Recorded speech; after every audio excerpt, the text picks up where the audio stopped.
How I got into cattle was from my father. Me and my dad went to rodeos all the time. Me and my dad went to farming all the time, different farms to see different things.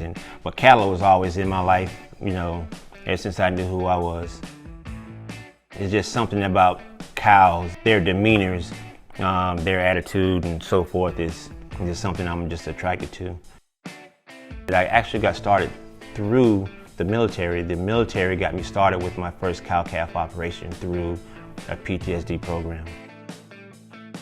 Agriculture to me is the best medicine. It's peaceful. The land itself gets you out there from where you can cultivate the soil and see things come back out of the soil for what was put in the soil that's not coming back.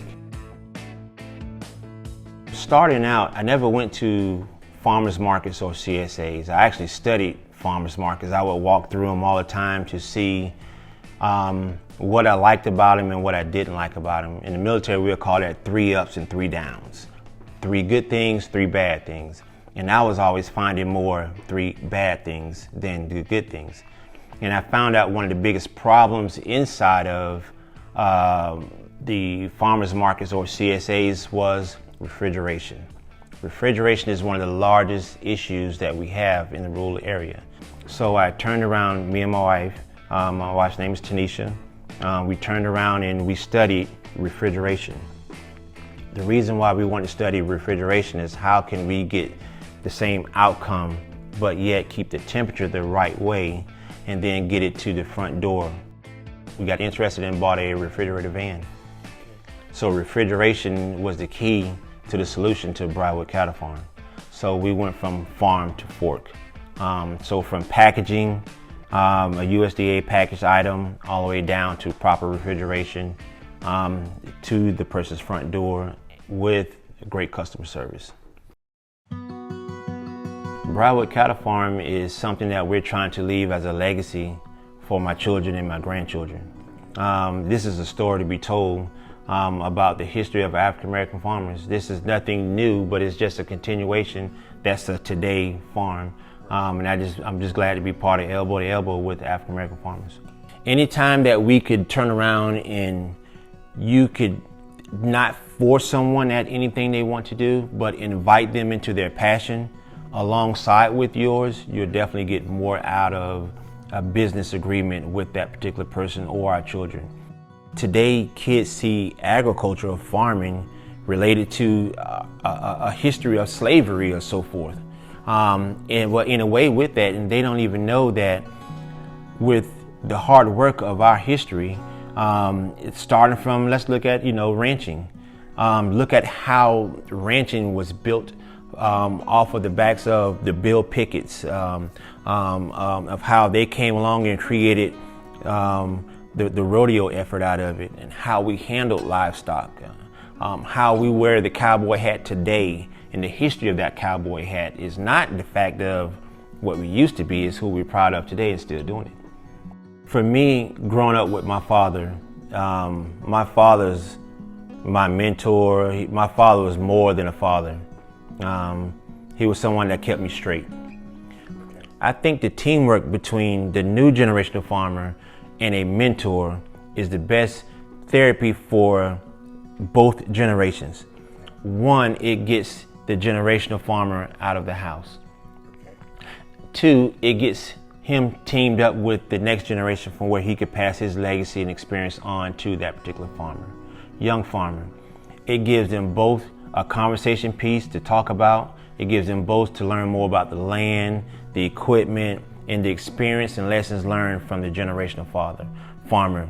It actually brings young men to team up with older men that can guide us instead of freestyling this thing out on our own and not doing it the right way.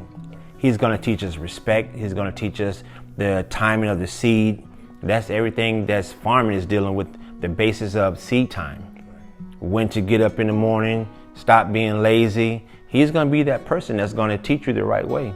And a lot of people don't realize it. If it was something that he had, he would help that young farmer and help save costs to that young farmer, and be more than glad to sit back and mentor him as he's doing it.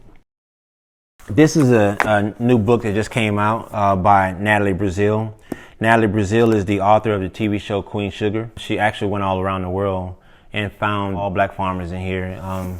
And I highly recommend it. It's an excellent read to learn more about the problems that farmers are having and how they're circumferencing themselves around those issues and moving forward with them. And then adding on those lessons learned and making that into a point from where farming is fun.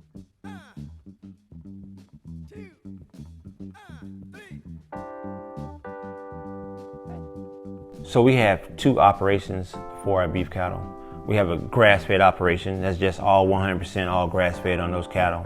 And then we have a grain-fed operation too as well. For those cattle that are separated, that they're actually getting grain-fed and finished for 100 days. That operation is for marbleization because fat is flavor inside of that. So we want to make sure we have the right marbleization that's presented inside of that steak for that particular item to have. So we have two styles of customers. Anyone that's into the fitness world, that loves to work out, they love the grass-fed. And then you got the barbecue teams. You know, they love the marbleization inside of the steak. So fat is flavor. So when they get a chance to do their thing, add it in and add that southern smoke to it, and you got some good eating there. Our operation now is going from Briarwood Cattle Farm to Briarwood Custom Meats now. 2128 Fairmont, North Carolina is our new beef and pork processing plant that opens this August. So we'll be processing 100 head of cattle and 100 head of pork per day out of that operation, vacuum packed. And Briarwood Cattle Farm is now going into retail now. So we're very excited about that now to operate throughout the East Coast.